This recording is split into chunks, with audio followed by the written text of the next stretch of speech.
I'm going to cover this morning is our own Better by Design's design journey, because we've been on a bit of an evolution over recent years.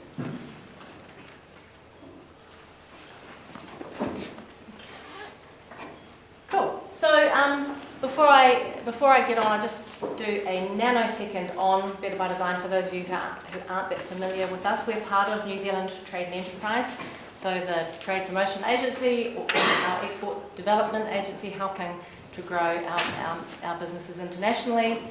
We're a whopping team of 9 people, but we punch above our weight with the heft of 28 private sector designers who work alongside us, which is fantastic.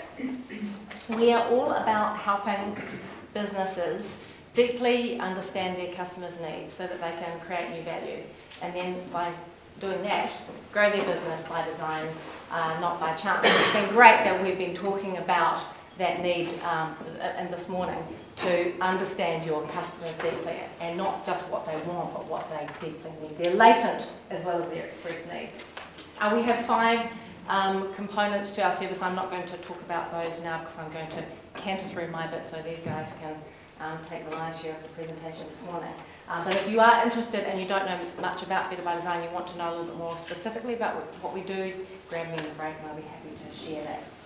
The thing I think is amazing is we are unique in the world. So I'd like to think we are a key strand of New Zealand's design DNA. There isn't another government-funded agency that supports New Zealand businesses to become more designful. And I'd like to think that we should celebrate that more. And speaking of celebration, this year in March we celebrated 10 years. We're 10 years old, so we're reasonably young. And this is kind of a little bit of a story of where we've been. Had 100 companies join us in 2008. In 2010 we took our first team of New Zealand business leaders to Silicon Valley. We've been going for 5 years to help them see exemplar customer-centred design businesses. This year we prototyped our first trip to New York, which was really successful. What we'd love to see is that design and design thinking become a core part of New Zealand business and social culture. So where have we been? So in 2012, you might have seen that on the previous slide, we had a good hard look at our offering, and we've evolved our design integration program. That's where we work one-on-one with businesses to help them grow. What we found by talking to our customers is we weren't building capability in that business or sustainable change. We were a little bit hit and miss with our audit approach. So we would go into the business, we would audit them, we would present a report, and the business would say, sometimes that's fantastic, you've provided me with awesome insights on my business that I didn't already have. Others would feel quite confronted by the audit, quite challenged, and then some would find it very interesting, except it wasn't necessarily aligned with their business priorities at the time. So we knew we needed to make a change there. We were also seen as a little bit inflexible and perhaps offering a kind of a one-size-fits-all approach. Customers were also starting to look for more support than brand and product design, which is kind of what we had developed which is essentially what our offering was. And New Zealand businesses, like other businesses around the world, and Andy talked about this in terms of that sphere, that as you grow in your business, you get a little further distant from your customer, is that they didn't really understand their customers' needs, and design thinking as an innovation framework, as a methodology, was growing in momentum around the world. So all these two things were converging, and so we realised that design thinking was potentially a fantastic framework to help New Zealand businesses more deeply understand their customers' needs. And we do have that added disadvantage of being geographically removed, from most of our customers. So we evolved our approach.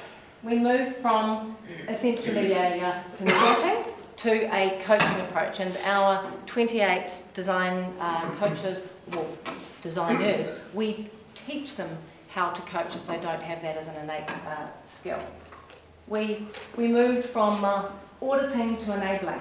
So instead of working on the business, we worked in the business alongside. We work alongside our colleagues and grow their capabilities using design thinking.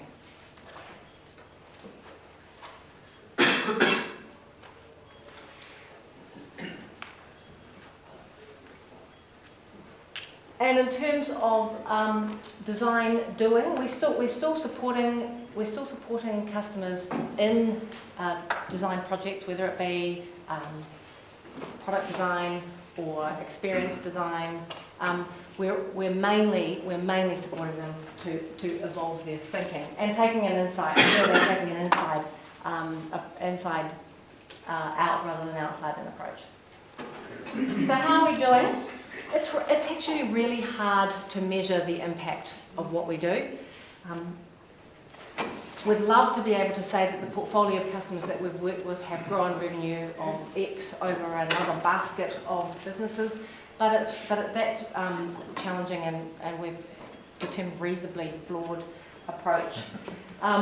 What we are using as our measure now is Net Promoter Score. Are any of you familiar with Net Promoter Score? It's a measure of how likely a business is to recommend you to another business. And it's a score out of 10. If you score 9 or 10 out of 10, you're considered a promoter. If you score less than 6, you're considered a detractor. And then 7 and 8, you're passive. So last year, our Net Promoter Score was 57, which for those of you who know, is a very high score, which is really, really encouraging. It also helps us with fantastic comments from our customers as to where we need to improve, and we're constantly striving to improve our offering. We're also moving to measuring transformational design projects. So not just sort of the number of businesses we're working with, that's interesting. It's more interesting that they're working on transformational projects. And what we're now doing is every 6 months catching up with them in a very sort of rigorous way and capturing their progress along the way, so that over time we can see the impact of the work that they've been doing, because often it's not until 2 years later that they get the benefit of the work that they've been doing in these projects.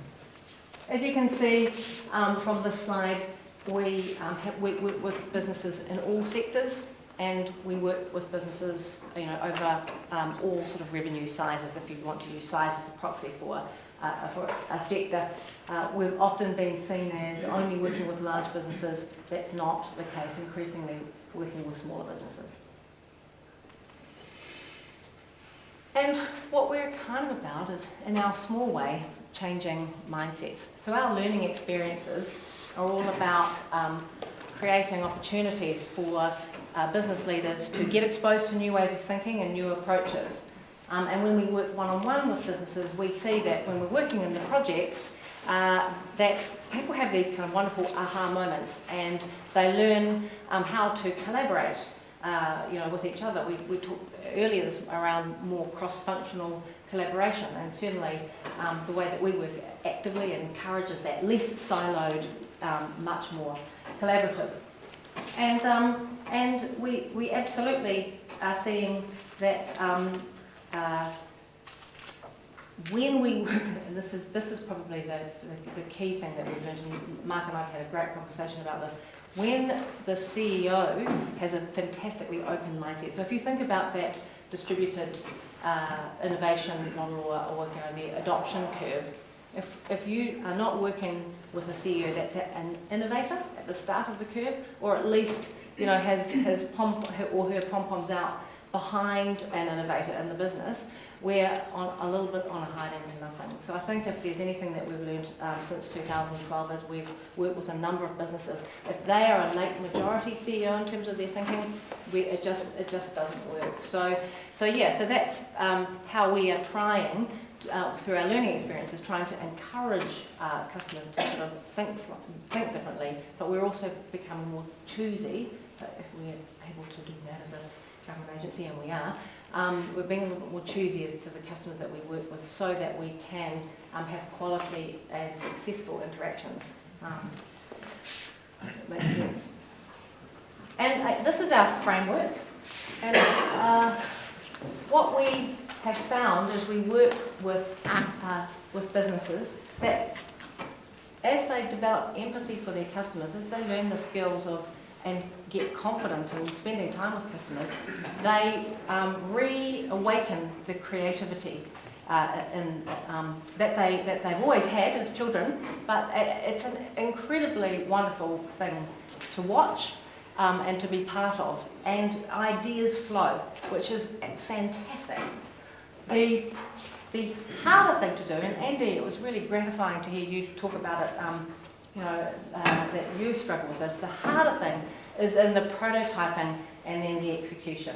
So that's where we're sort of seeing our focus needs to be more to support that phase. So New Zealand businesses are not so, they're a little reluctant to scrappy prototype, to take a hand-drawn prototype out to customers and test it, and then go through that very rigorous process of testing and refining.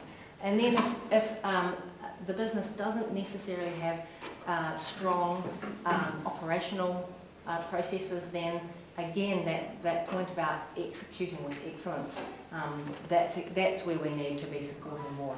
And design thinking as a methodology is fantastic. It's fantastic at that front. It's harder at the execution end. So that's where essentially we need to be moving more.